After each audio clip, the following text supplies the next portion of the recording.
see him and say my few words later. I've asked my son Mendel to welcome you and to share and take us through the evening. Thank you, Mendel.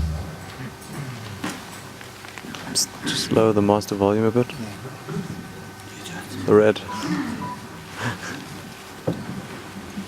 Sorry.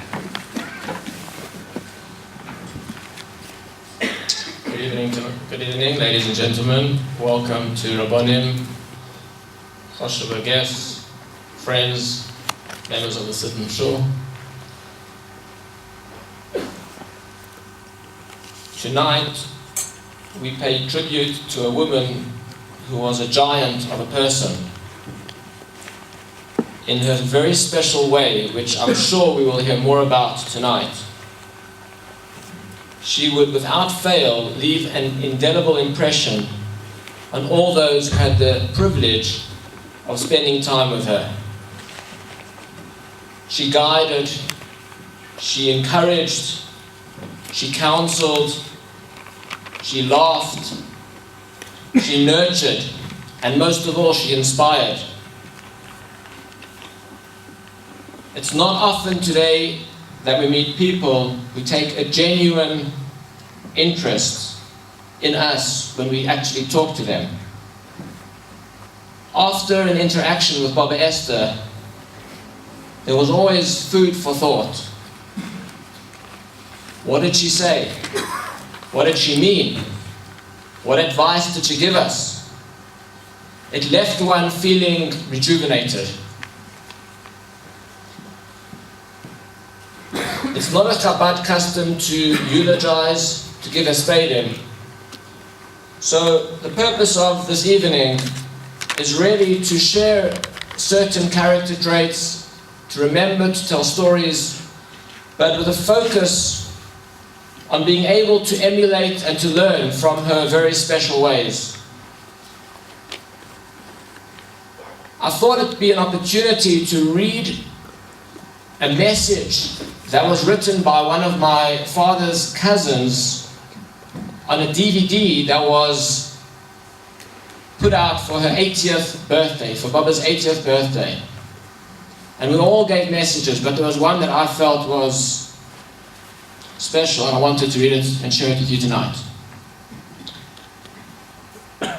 My Aunt Esther is the reason I talk so much. She convinced me from a very young age that I am so interesting.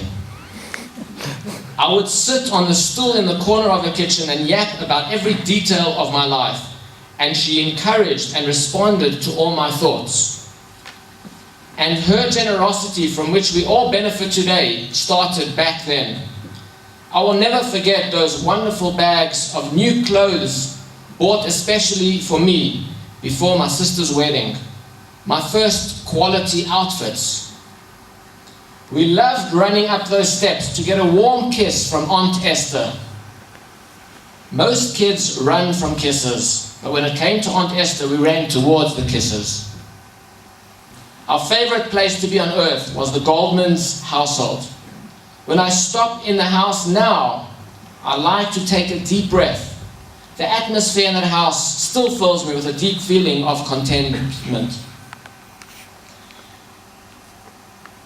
Aunt Esther is the reason we can all relax about the passing of years. We have her genes, and that means we will be youthful and beautiful and giving to others for many, many years.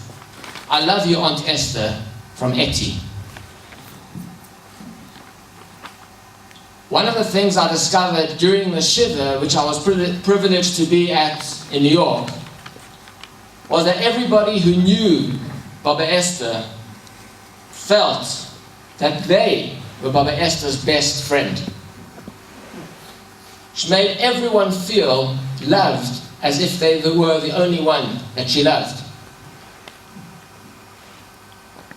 You can imagine in New York, platters of food for breakfast, lunch and supper being delivered. There was one special platter which arrived one day during Shiva. It was a very large sushi platter. And on it was a note which was written, from Bobbe's favorite grandchild. Now you can imagine the discussion that took place in the kitchen when the sushi platter arrived. Who thinks they are the favorite grandchild? Everybody thought it was them, but they didn't send the platter. Still haven't worked it out yet. It's a mystery.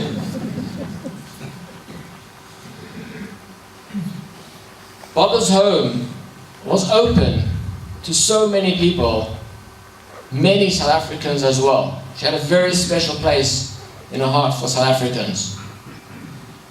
People would come just for a short visit, people would sleep over for a night, 2 nights. There are some visitors that she had for months.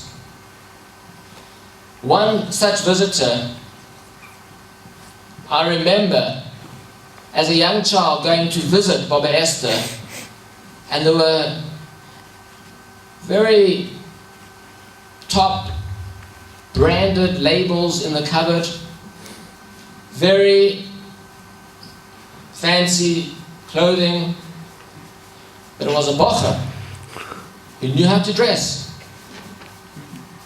This bocher became a leading rabbi in Australia and is now the rabbi of the Pretoria Hebrew congregation. Rabbi Fox from Pretoria spent a number of months in Bobbe Esther's house, and after spending a number of months there, he also, when he moved to yeshiva in New Jersey, used to spend Shabbosim when he was in New York at Bobbe Esther's house. I had a very special connection to Rabbi Fox's father, Oliver Sholem, and he had a very special connection to my grandmother. And it gives me great honor and privilege to ask Rabbi Fox to please share a few words about his experiences with Bobbe Esther. Thank you.